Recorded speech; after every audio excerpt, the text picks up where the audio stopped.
The rune was never meant to be seen. It was not carved to protect a home, nor to bless a blade, nor to guide the dead to Valhalla.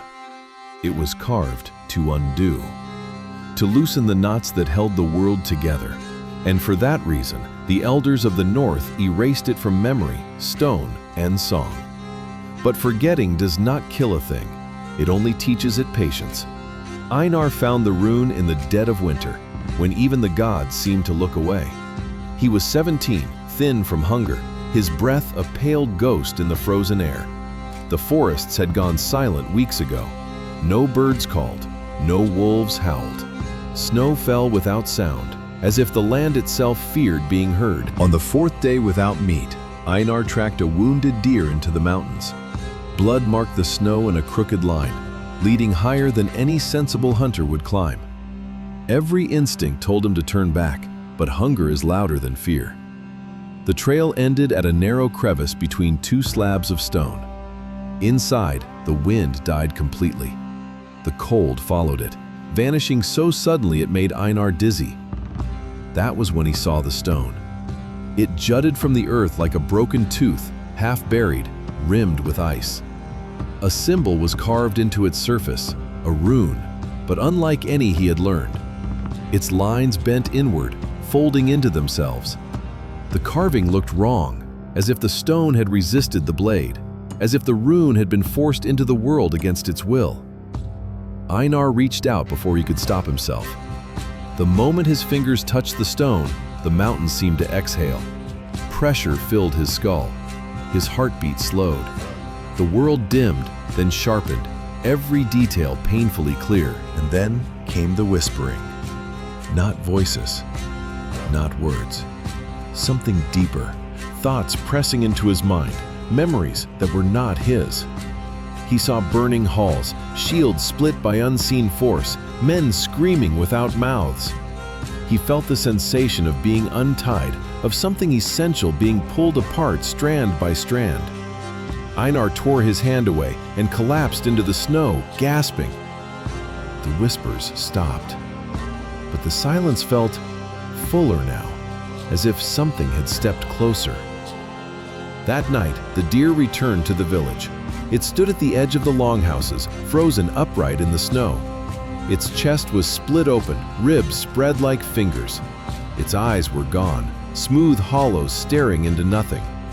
No tracks led to it. No blood marked the ground. The villagers gathered in silence, fear thick in their breath. Some made signs to the gods. Others whispered of Draugr and curses. The elders arrived last. Sigrun came with them, leaning on her staff, her hair white as frost. She was older than anyone remembered, older than stories, and when her eyes fell on Einar, her hand trembled. "You touched it," she said.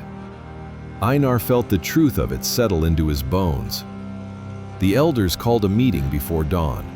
They spoke in the oldest tongue, one the younger folk were forbidden to learn. Their voices were low, sharp with fear. When they emerged, the authority they carried had thinned, like ice before a thaw. Sigrun told the village what had been hidden. Long before kings and longships, before even Odin hung himself on the world tree, the runes existed as laws of reality. Most were gifts, passed down to shape fate gently. But one rune was never given. It was stolen, taken from the roots of Yggdrasil by something that lived in endings, something that fed on collapse. The rune of unbinding, a symbol that could sever oaths, unravel protections, and loosen the grip of gods themselves. It granted freedom from fate and demanded everything in return. The elders had sealed it beneath stone and ice generations ago. The clan survived because the runes slept. Now it was awake, and it had marked Einar. At first, the change was subtle. Einar's hunts never failed. His spear struck true even when he closed his eyes. Storms curved away from the village, breaking against distant cliffs. Raiders who approached the shore were found drowned, their ships untouched. The clan prospered. Fear softened into reverence. Some said Odin had chosen him. Others said Tyr guided his hand. Mothers brought their children close to him, hoping some blessing would spill over. But the shadows noticed first. Animals avoided Einar. Dogs whimpered when he passed. Fires dimmed in his presence, flames bending inward as if starved. At night, he dreamed of roots twisting through flesh, of a vast tree bleeding into a dark void while something chewed at its base. He began carving the rune without knowing he was doing it, scratched into wood, into stone. Once into his own shield, the lines deep and precise despite no memory of the act. The rune wanted to be seen. The first man vanished quietly, a fisherman who never returned from calm waters. Then another. Their boats drifted back alone, oars still wet, nets heavy with fish. No blood, no struggle, just absence. Then the fjord froze overnight. A wall of solid ice sealed the village from the sea. Trade ended. Escape ended.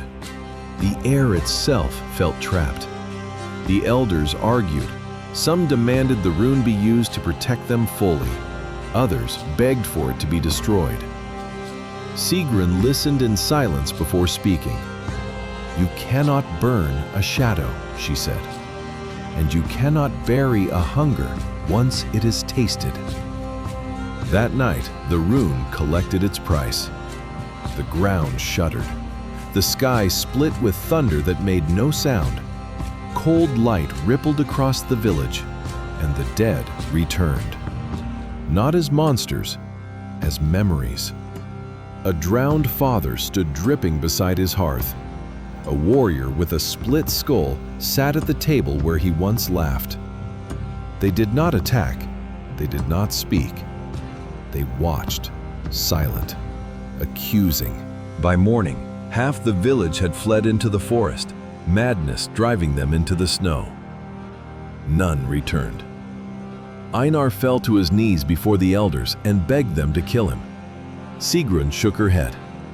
"The rune does not end with death," she said. "It ends with erasure." The final ritual took place at the stone. Chains bound Einar as the wind screamed like a living thing. The elders carved the rune one last time, not to awaken it, but to close it. As the blade struck stone, the earth cracked. The forest folded inward. The sky darkened as if swallowed. Cold light poured from the rune, and Einar screamed as his body unraveled, not torn apart, but undone, as if every choice he had ever made was being erased at once. The village vanished, not burned, not destroyed, removed. When spring came, travelers passed through the valley and found nothing. No ruins, no bones, no memory of a clan ever living there. Only a smooth field of snow, and deep beneath it, a stone without markings, waiting. Because forbidden knowledge is never destroyed, only forgotten. And forgotten things always return.